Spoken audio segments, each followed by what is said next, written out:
వందనాలండి. ఈరోజు మే 7 మెఫీబోషెత్ పట్ల దావీదు కనికరం చూద్దాం. 2 సమూయేలు 9:1 యోనతానును బట్టి నేను ఉపకారం చూపుటకు సౌలు కుటుంబంలో ఎవడైనా కలడా అని దావీదు అడిగాడు. అదే అధ్యాయంలో 3వ వచనంలో యోనతానుకు కుంటికాళ్ళు గల ఒక కుమారుడున్నాడని రాజుతో మనవి చేశాను. అతని పేరే మెఫీబోషెత్. దావీదు దినాల్లో చాలామంది రాజులు శత్రుశేషం లేకుండా చేయుటకై వారి కుటుంబంలోని ప్రతి వ్యక్తిని చంపేసేవారు. సింహాసనం హక్కు కొరకు పోరాటకే వారి సంతానం ఏది మిగలకూడదని ఆ విధంగా చేసేవారు. అయితే దావీదు దేవునిచే అభిషేకించబడిన సౌలుకు నమ్మకస్తునిగా ఉండాలని, యూదా ఇజ్రాయెల్ దేశస్థులంతా ఐక్యతతో ఉండాలనే ఉద్దేశము ఒక పక్క.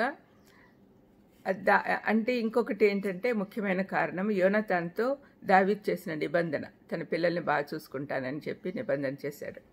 దానివల్ల ఈ కారణాల వల్ల దావీదు కనికరం చూపి ఉండొచ్చు అని అనుకుంటారు. దావీదు అనే పేరుకు అర్థము ప్రేమ గలవాడు. అతను దేవుని కనికరము మెఫీబోషెత్ పట్ల చూపించాడు. ఇతను సౌలు మనవడైనందున భయంతో లోదెబారు అనే ప్రాంతంలో ఉంటున్నాడు. లోదెబారు అనే మాటకు ఎండిన భూమి గల ప్రాంతం, అంటే అక్కడ ఏం పంటలు ఉండవు. అతను కుంటివాడు కూడా. తనని తాను చచ్చిన కుక్కతో పోల్చుకుంటున్నాడు. అతని పరిస్థితి మెరుగవ్వాలి అంటే కేవలం దావీదు కనికరించాలి. దావీదు ప్రేమ మనకు యేసుక్రీస్తు ప్రేమను దేవుడు చూపించిన కృప కనపడుతుంది. FC 2:7 పౌలు దావీదు కనికరము దేవుని కనికరంలాగా ఉంది అని చెప్పబడింది. ఈ కనికరం గురించి కొన్ని అంశాలు మనము చూస్తాం. మొదటిది, ఇటువంటి కనికరము మనకు తగిన శిక్ష వేయదు. మెఫీబోషెత్ తనకు శిక్ష కానీ మరణం కానీ వస్తుంది అని అనుకున్నాడు. దానికి కారణం అతను సౌలు కుటుంబానికి చెందినవాడు. దావీదు సౌలు నుండి క్రూరత్వం పొందుకున్నాడు, కానీ దావీదు అతని కుటుంబానికి చెందిన మెఫీబోషెత్ పట్ల ప్రేమ చూపించాడు. రెండవది, మన పరిస్థితి ఎలా ఉన్నా కూడా ఈ కనికరం అనేది మనల్ని ప్రేమించేటట్టు చేస్తుంది. మెఫీబోషెత్లో దావీదుకు నచ్చిన విషయాలు ఏమీ లేకున్నాయి. అతని దగ్గర నుంచి ఏం పొందుకోలేడు దావీదు. అయినా కూడా దేవుని కనికరం చూపించాడు.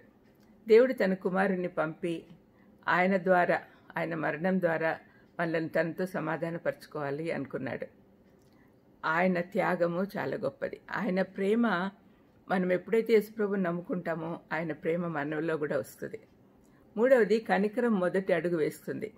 దావీదే మొదటిగా మెఫీబోషెత్ను గురించి అడిగి తెలుసుకొని తీసుకొని రమ్మన్నాడు.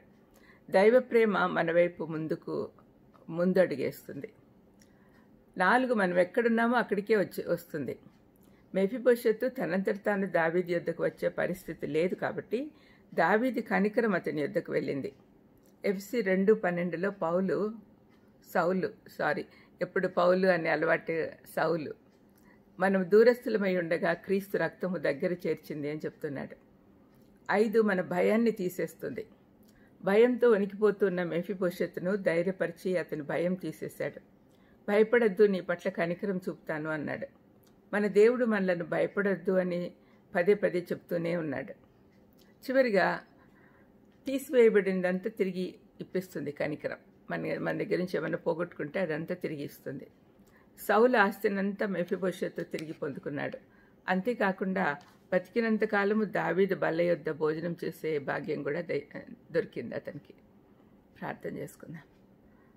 దయమేడ దావీదులాగా మంచి కనికరం చూపే వాళ్ళుగా ఉండేటట్టు చేయండి తండ్రి. ఎప్పుడైతే మిమ్మల్ని మీ దగ్గర చేరుతామో మీ ప్రేమ మాలో ఉంటుంది కాబట్టి మేము కూడా ఇతరుల పట్ల ప్రేమ కనికరం చూపి దానికి సహాయం చేయమని, ముఖ్యంగా శత్రువులను ప్రేమించేది నేర్పించమని యేసుక్రీస్తు నామమున వేడుకొంచున్నాను తండ్రి. ఆమేన్. God bless you.